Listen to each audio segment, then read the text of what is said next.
Thank you for having me. It's been a real pleasure to be here. It's just been a great conference, and like so many others, I've changed a bit of my presentation, and I'm going to share my practice. And by way of sharing my practice, I've sort of constructed what I think of as an essay poem. So it's going to be a mix of poetry by way of talking about how I work and where the work comes from. So the title of my talk is Black Comp and Atomic Worlding on the Poetics of Scale, Ecology, and Perception. And as an introduction, I want to take you through a couple of theories that I've been working on, and then I'll get into the work.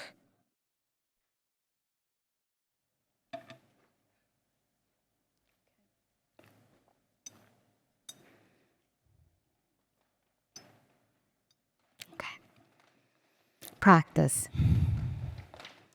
I needed an infrastructure based on liberation logics. I needed forming to be a priority over form. I'm here to share how museums function as containers for poetic forming at the register of freedom and invention. Practice theory, practice theory. I am presenting today as a foundation of my work what I have titled Black Compositional Thought. Black comp is a working theory towards invention. Black comp is a close read of movements as unmeasurable and indeterminable. Black comp is something towards freedom. It is helpful to use here Ronaldo Walcott's exploration of freedom because it is my threshold towards improvisation. Ronaldo writes, freedom resists guarantees of comportment. I define freedom as ways of being human in the world that exists beyond the realms of the judicial and that allows for bodily sovereignty. I argue that freedom marks an individual and a collective desire to be in common and be in difference in a world that is non-hierarchical and non-violent. It marks as well a social, political, and imaginative condition that marks possibilities that make possible multiple ways of being in the world. So I'm interested in the multiple. I'm interested in radical indeterminacy, and I'm interested in abstraction.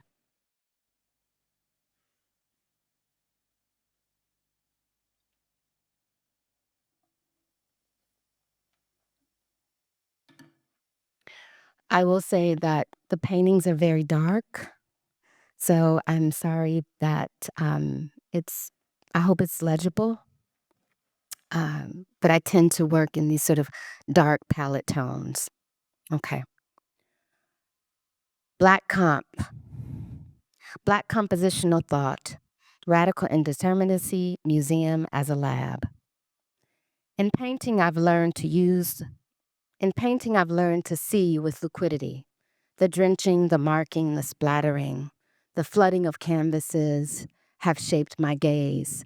My lens is viscous. The deluge is my ground. Each surface a dim clearing, an atmosphere for engagement with Black state change and radical indeterminacy. In the field of the canvas, I work between perception and imagination, envisioning Black spatial liberation strategies, sometimes nebulous, sometimes lightning. Other times, the spaces are so distant, only drawing will bring them closer to me. But what I always know is that studying critical navigations by the enslaved and the dehumanized opens up possibilities for more livable futures in the ongoing enclosures of dispossession. I call this critical wayfinding Black compositional thought, or Black comp. Black comp considers how thresholds, paths, architectures, objects, and geographies are composed by Black movement, and from these encounters, how properties of energy, scale, sound interact as networks of liberation. Looking and creating space from these relational encounters, both at a quotidian and a phenomenological register, keeps me in a creative force of ancestorship while forming from the expanse of the present. Discursive and transhistorical, Black comp also feels like an urgent exploration of the physical world that forced Blackness. I call this the shapes that make the Black. Here, new critical geometries emerge, along with a compositional strategy that opens up existential possibilities. These geometries speak to questions of embodiment, time, light, space, and also prompt principles of motion, distance, to comprehend the expanse of Black geography.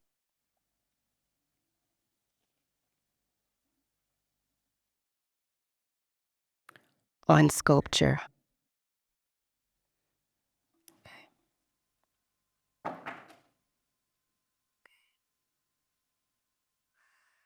This piece has been exhibited at the Whitney Museum of Art this year.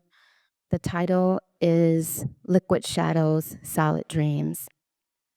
Oftentimes in my practice, I write my way towards the work, and oftentimes I write my way away from the work. So with this piece, I had written a poem because I was struggling with the site, and I'll share this poem with you that sort of resolved the formation of these geometries. Okay. Liquid shadows, solid dreams. I am a hinge enclosed in a shadow enclosed in a memory of motion in the round. I am a sculpture finding my way through the sky. There is a door in a cloud where geometries tumble down in blue rain, each shape a meadow. The liquid is a dream, a curvilinear beginning, drenched, living new refractions and forms. I am drawing my way to an enclosed shape, a shape enclosed in the clearing, a clearing in gaping violence. The shapes of catastrophe break among the trees. I am a drawing. I am a drawing enclosed in the howling night, finding my way to tenderness, my body terrestrial. The distance marks my palm, and blue is the color of memory. My body scalar, the motion secured. I'll share the piece with you now.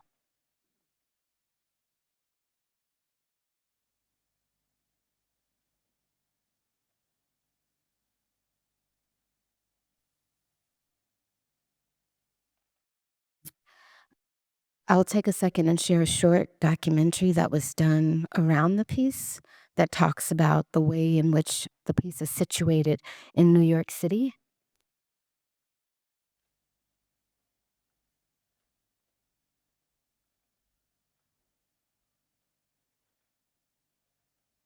Movement is best understood by thinking ironically about the present.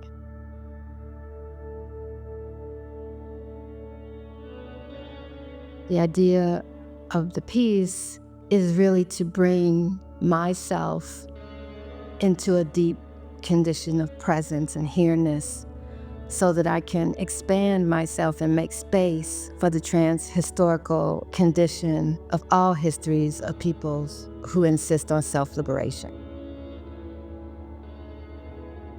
I'm acutely aware that the work comes from liberatory practices, the shifting and changing of architecture and infrastructures, the sharing of languages and movement and how language moves and marks are made as people move.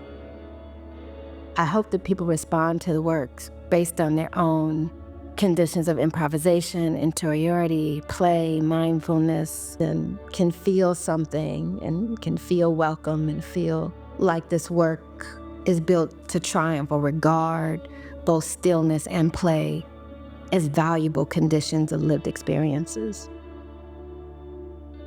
And I cite this work on the terrace looking at beautiful landscapes and looking at beautiful skies and also experiencing heavy rains, loud noises and sounds that have to do with cars and trains and trucks.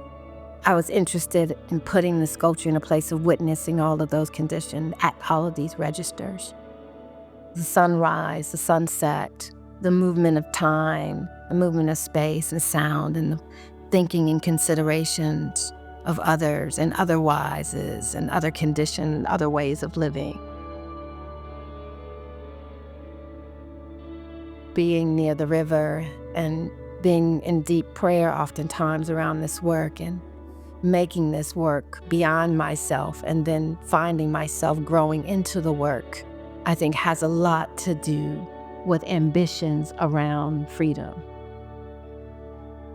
The conjuring and making and practice of sculpture, architectural space, and painting has to do with a level of improvisation that is geared toward a freedom of self that is against the colonial project in the first place. This is the most ambitious work I've ever created. It is a piece that continues to surprise me. It continues to push back at me, and it's a productive disruption in my practice as well. When you take a risk like this, it's almost like syncopation. It like sort of blows back at you and you have to come back. Okay, sorry about that. So the ways in which I think and work site specifically, in museum spaces in particular, is around how do I exhaust the possibility of form. And making this work on the terrace was an opportunity for me to exhaust the possibilities of Black comp. Like, what does it mean to establish an infrastructure for abstraction and then push it to its edge and create a space where the commons can happen, where people can gather and then self-create and reinvent in real time and use the museum both as a playground and as a space for meditation. Okay. So there's another way that I'd like to talk about the museum outside of a lab. And here I go. So in this space of this lab, painting happens, improvisation happens. And what I wanted from this piece is to break down these sort of boundaries between painting, drawing, architecture, and sculpture. So in some moments it feels like architecture, then in another it transforms into painting, and in another it transforms into a drawing experience. And as the viewer walks around and navigates the work, I think that the viewer embodies a sense of indeterminacy. And in that indeterminacy, new possibilities for movement and in an interacting in all sorts of built environments, I believe, emerge. So what happens inside these spaces as time, space fluctuates, what also occurs is for me a kind of sensoria that it's all, it almost feels impossible. So when I work with fabricators who produce these kinds of ideas that I draw on paper, when I'm standing in it, it almost feels like an impossible distance. 2. Museums as studio.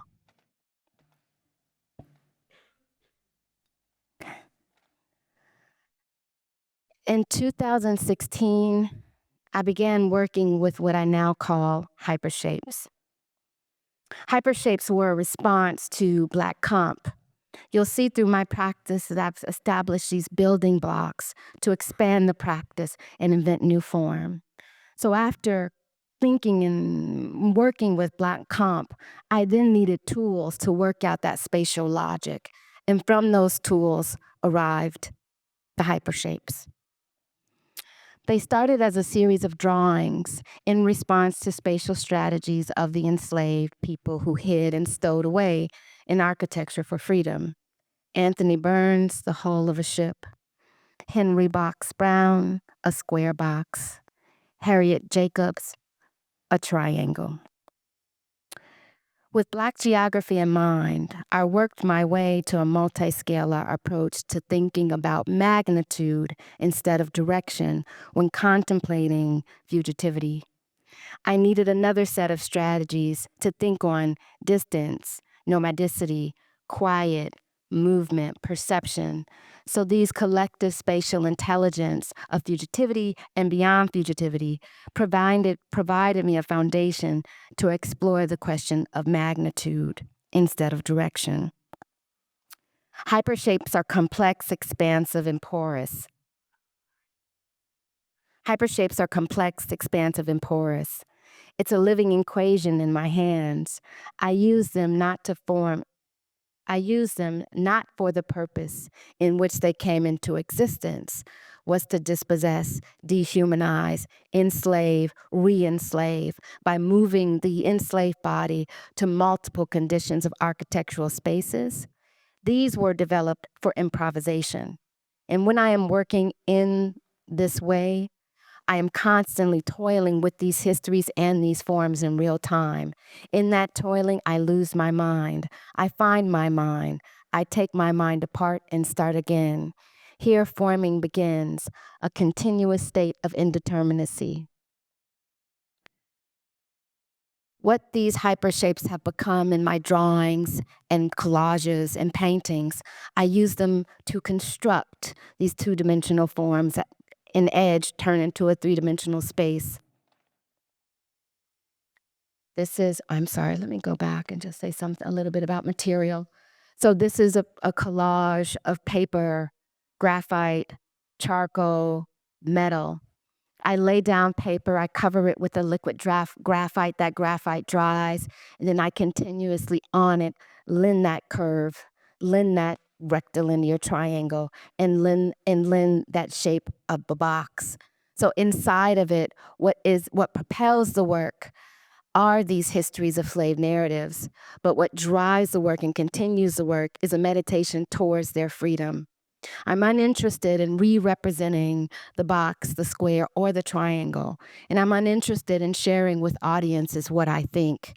When I think or conceive of something, it's not my responsibility to then represent that thing. My responsibility is to share the energy and forces that flow through me as an artist. I'll share this work.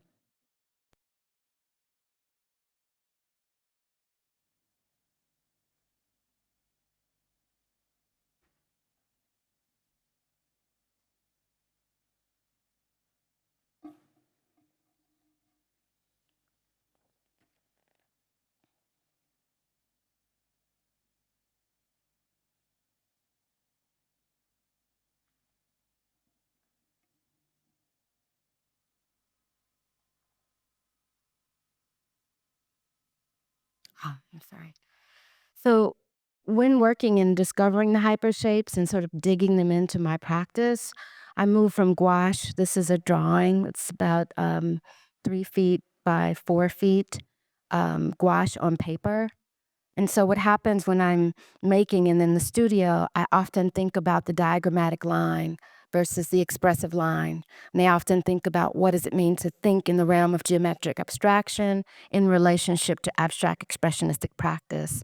Neither one of these forms are innocent. I take them and collapse them onto each other, where the structural space of the body experience and body experience moments in an embodied, a real-time embodied space in relationship to emotion and mood and movement.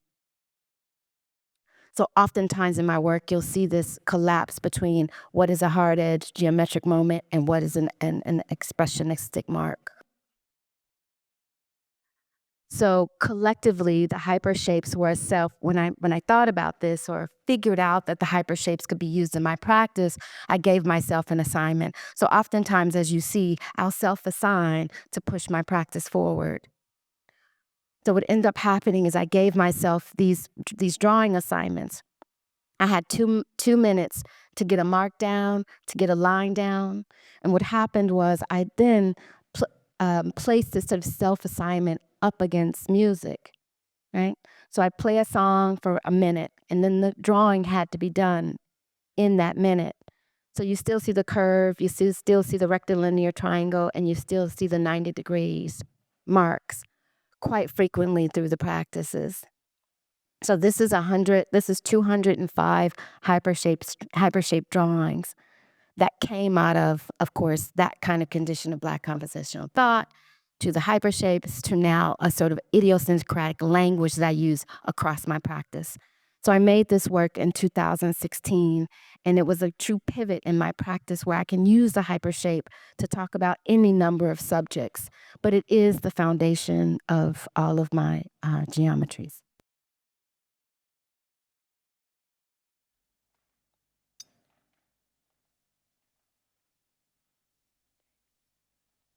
All right. So this work was a piece that I had done 2000. I'm sorry, I'm losing my years now. I think it was I want to say it was during COVID. So it's 2021, I believe. And I was in Seoul and used the museum as another space to exercise hypershapes. So as I am working in between institutions, in between exhibitions, I go back to practice, right? So I don't make these things and cannot fit these things in my studio. So it's absolutely imperative that I have a museum or large institutional space kind of work out the scales around how hypershapes are developed. So museums are the space where I try, I work, I tone, I tune, and I risk. I'll show you the piece. Oh, sorry.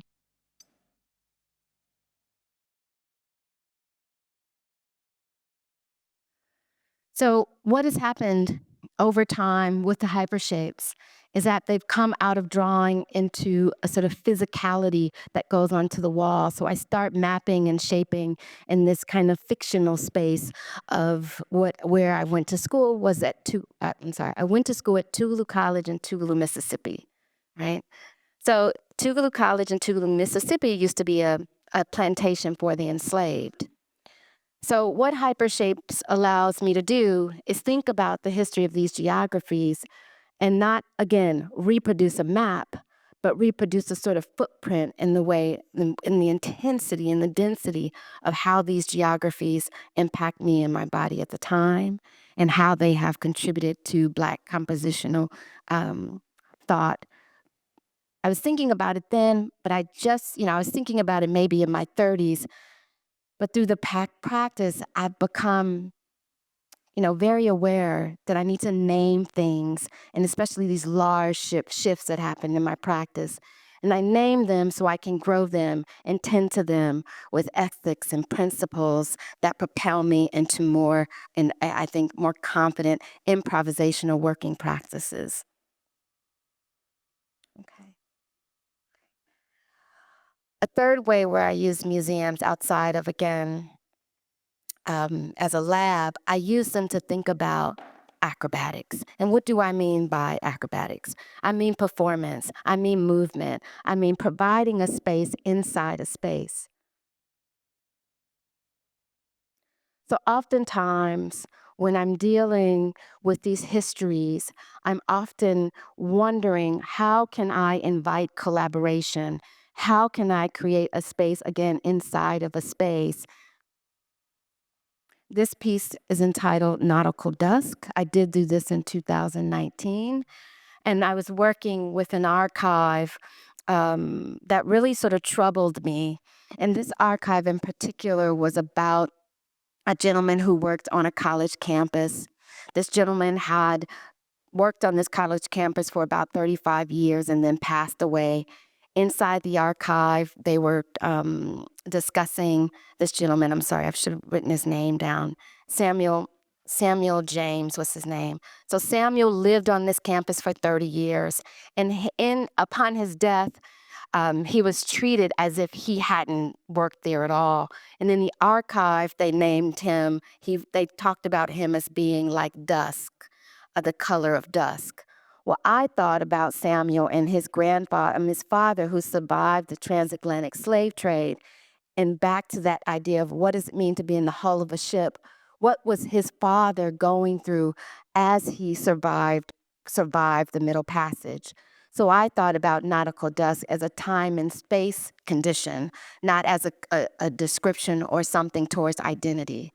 So I'd like to think about these histories as something that breaks open and asks questions, not around conditions of identity directly, but how perception works, how time works in the language, the spatial language of the dispossessed. So, and in these spaces, I'm going to go back. Sorry, I'm going a little bit too fast. Nautical dusk. I'll show you the work.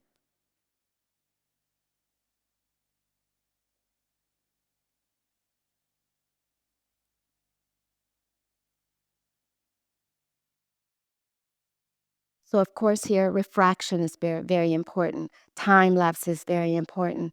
What is the spatial language moving things across space? And how do objects absorb and be in conversation with each other?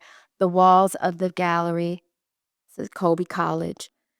And how do I create spaces to be inhabited and for conditions of what I call the acrobatics of performance?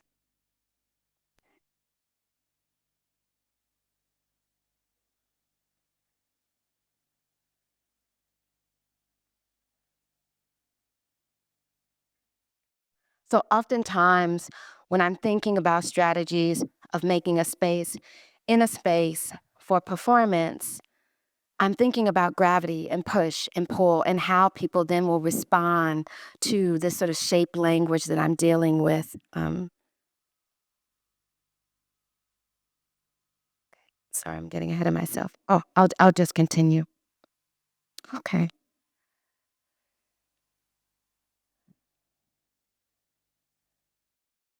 Another piece at the Soul Biennial.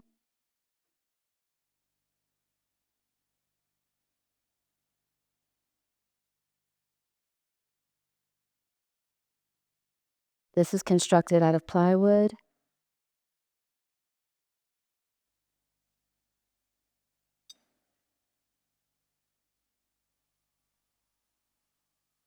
Okay.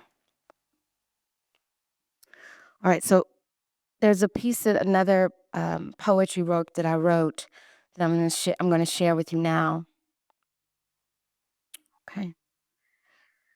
I prefer poetry as a form of expression. It's I think it's a bit more generous than I have been in the past. And when I share these pieces with friends of mine and collaborators, they seem to open up the work a bit. So I hope in these translations, you hear my gentility and my tenderness that I offer here. Of impossible distance. Calling on the madness between form and shape is my own fault. Pulling on jarring to fire form.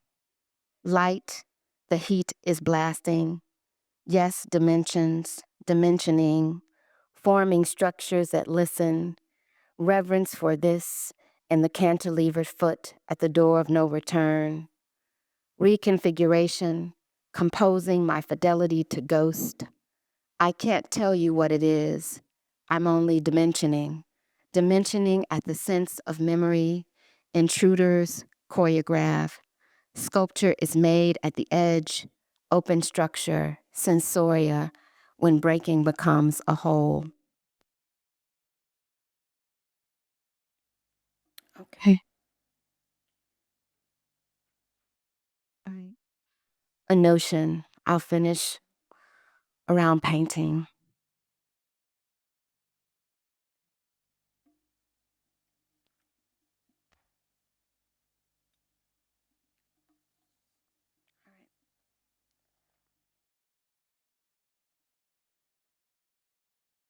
When I am making a work in painting, it's very different when I'm pouring the hypershapes into a painting than when I'm structuring them in a three-dimensional space, right? So painting is for me a meditation that is almost without words. So I'm going to talk about this as sprawling lumens. Painting. I am a painting burrowing through space, collecting dreams for the expanse, crossing boundaries like dangerous beauty. Gravity is a dance, vaulting into intimate darkness, feeling the silence of reconstruction and the fading echoes of steel, blacker than ever everywhere, unilluminated in full resolution, painting a question. So I'm going to share with you a series of paintings. These are all 6 feet by 6 feet by 5 feet, and I'll show you the work. This is acrylic on canvas.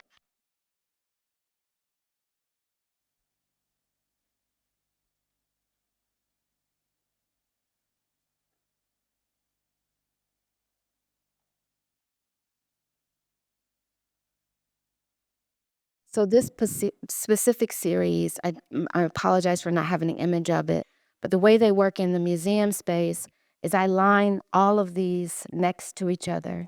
So it's not one work after another work after another work. I'm able to use these institutional spaces to really think about painting as an environment and in relation to the architecture of the space. So I'll just go through them, if you can imagine them up against each other. I'm sorry, it's so much information. Um,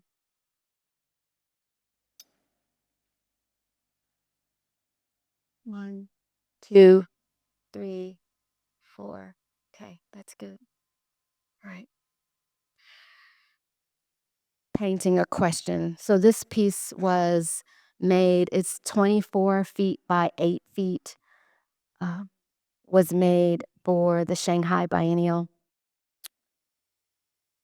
And this is the question around painting. Painting a question. What does it mean to work in liminal space? Loading the brush, press and mark, dipping blue in gaping space, unkeeping architectures line by line, folding lines into shadows, discover unknown corners of cadmium yellow, the eyes of the hands, the taste of the wind, quiet, no trace. We fight for errantry, mindfully errant. I can still feel the brush in my hand, a spatial phenomenon.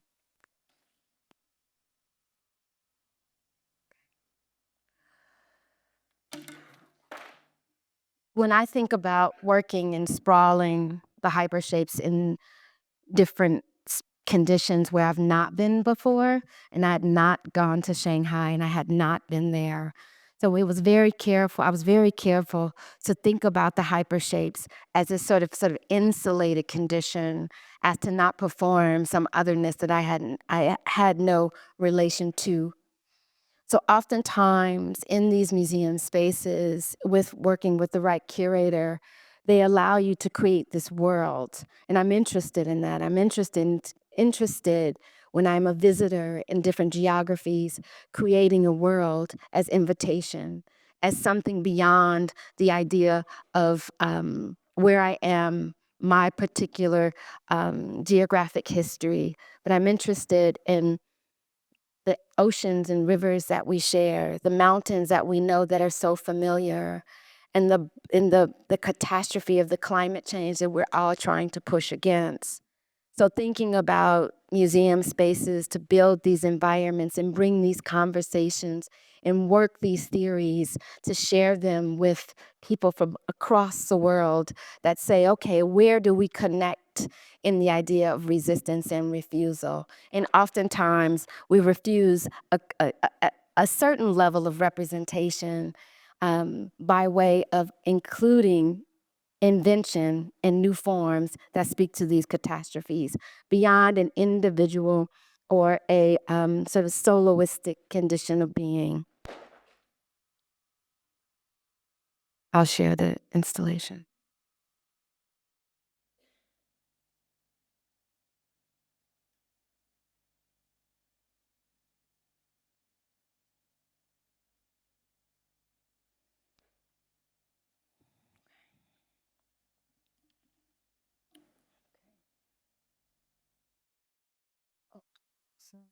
Okay, so I'll close with the last poem that I wrote for this particular show,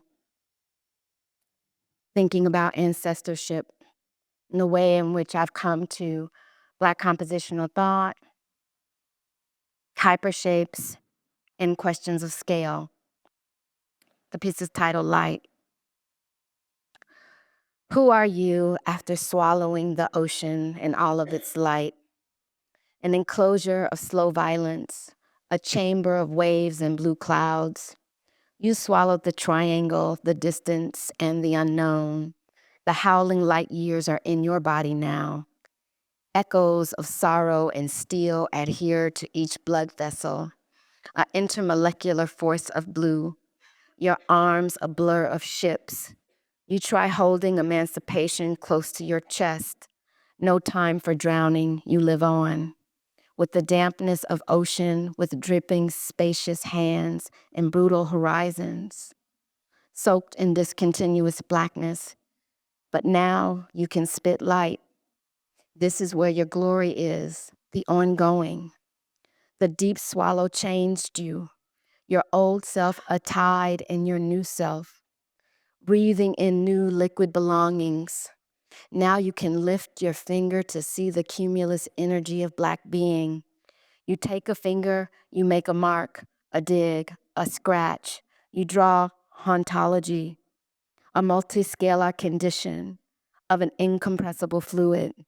This new self, a chance, this new self, all chance and heat, chance as form, an uncertain, indeterminable being of blue, a new demography, a new watercolor.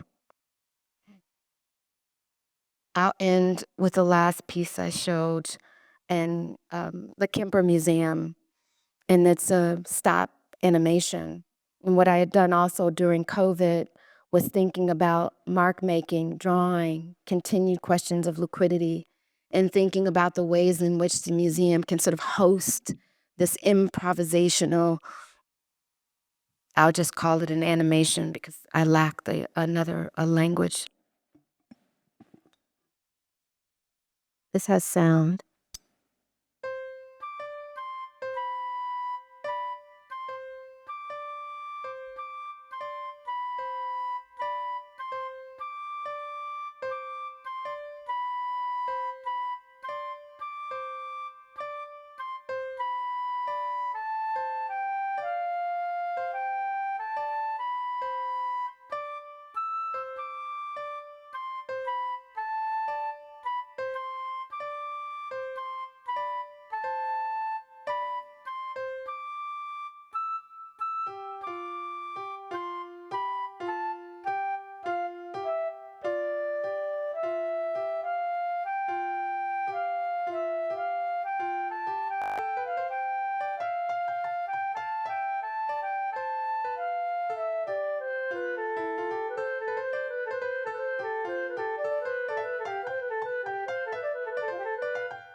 Thank you.